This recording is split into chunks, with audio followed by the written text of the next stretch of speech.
Bonjour, morning brief du 22 juillet 2024. Alors la bourse de Tunis termine la semaine sur une note positive avec un TUL index qui a aligné une hausse hebdomadaire de 0,15%, portant ses gains annuels à 12,51%.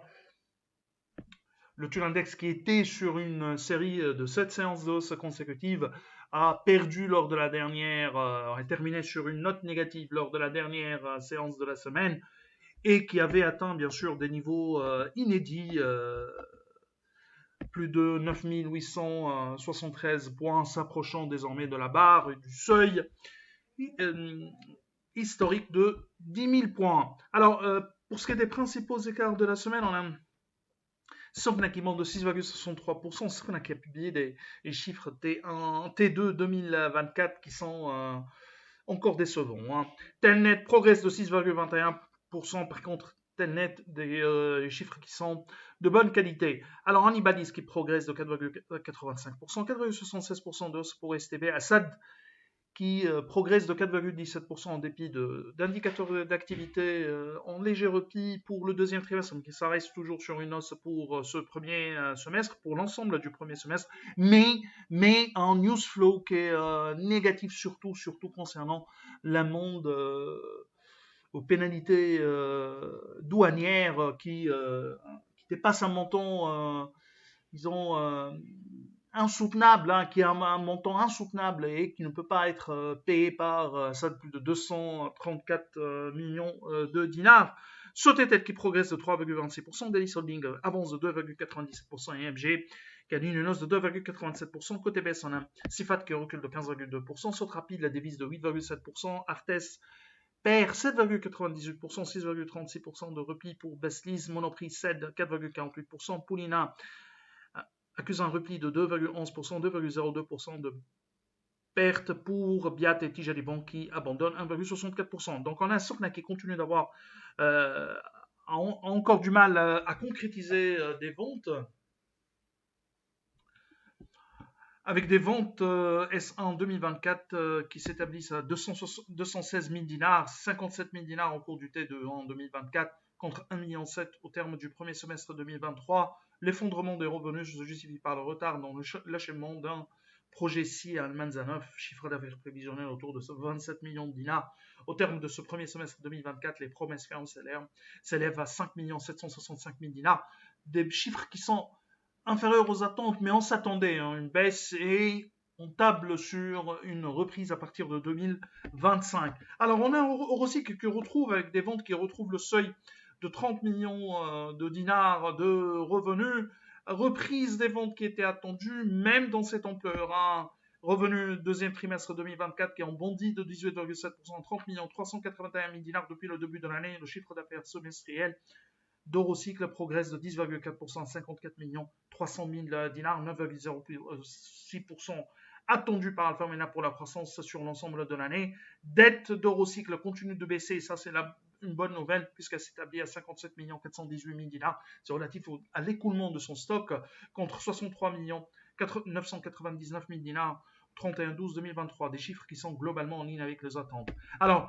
pareil, on a Sotuver qui publie une baisse de ses revenus, c'était attendu, mais la bonne nouvelle avec la baisse des chiffres pour la société mère, Sotuver publie plus de détails sur sa filiale SGI, une filiale très importante. Alors, sur ce deuxième trimestre, le chiffre d'affaires de Sotuver recule de 50% à 22 907 000 dinars, dont une baisse de 50% à 16,161 000 dinars pour l'export. Sur l'ensemble de l'année, sur l'ensemble du premier semestre plutôt, les ventes de Sotuver reculent de 39% à 50 127 000 dinars.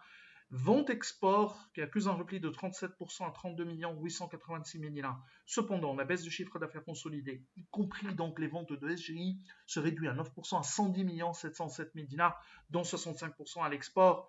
Repli de revenus donc, qui s'explique principalement par un arrêt de production programmé de 90 jours du 17 avril au 16 juillet, qui est nécessaire à la révision périodique décennale d'un des deux fours de l'usine, représentant 50% de sa capacité de fusion.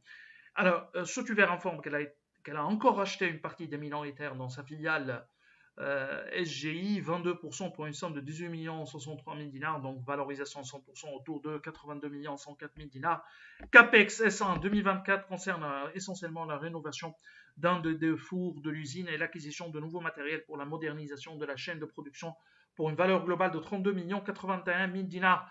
Ainsi, la dette de Sotuver a bondi à 142 855 000 dinars en termes de 2023. Pour rappel, contre 99 367 000 dinars en termes de 2023. Pour rappel, notre modèle se base sur une baisse de revenus consolidés de 2,7%. Alors, notre modèle sera actualisé dans les prochains jours. On a Simpar, un repli de revenus sur le deuxième trimestre qui est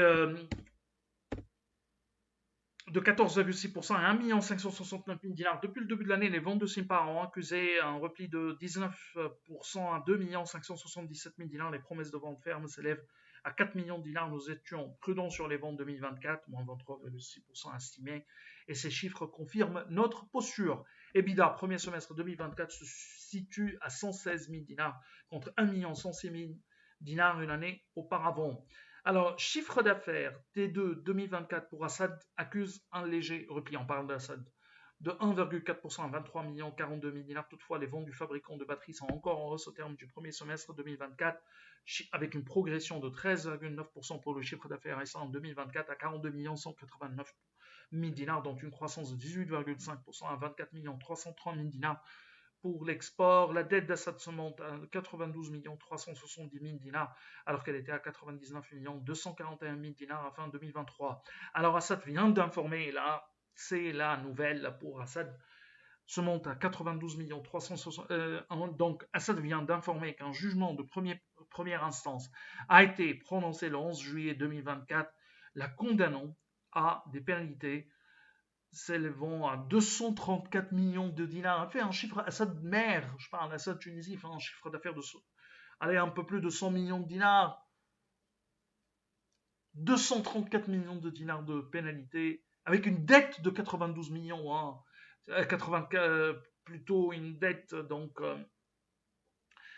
importante autour de 100 millions de dinars sur le base consolidée, plus que ça. Donc on est un niveau de pénalité qui ne peut pas être payé par Assad. Donc, un grand point d'interrogation. D'ailleurs, c'est pour cette raison que nous, on n'actualise pas ces pénalités, c'est-à-dire on n'intègre pas au niveau de notre modèle qui aboutit déjà à une opinion vente, puisqu'on est disons, qu'on a une opinion négative sur les réalisations opérationnelles, mais également sur la soutenabilité de son bilan, et on s'attendait déjà, on s'attendait déjà que un plan de recapitalisation nous semble nécessaire, inévitable pour Assad avec ces pénalités de 234 millions de dinars.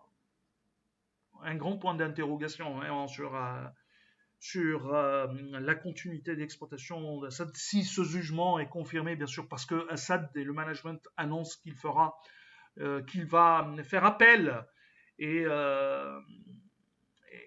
espère réduire d'une manière significative ces pénalités. C'est tout ce qu'on a pour ce matin. Bien sûr, pour suivre plus d'actualités, nos commentaires sur les chiffres et actualisation de nos modèles, il faudra nous suivre sur le site Alphamena, www.alphamena.net. C'est tout ce qu'on a donc pour ce matin. Nous vous remercions pour votre attention. On vous donne rendez-vous pour demain matin. Au revoir, à demain.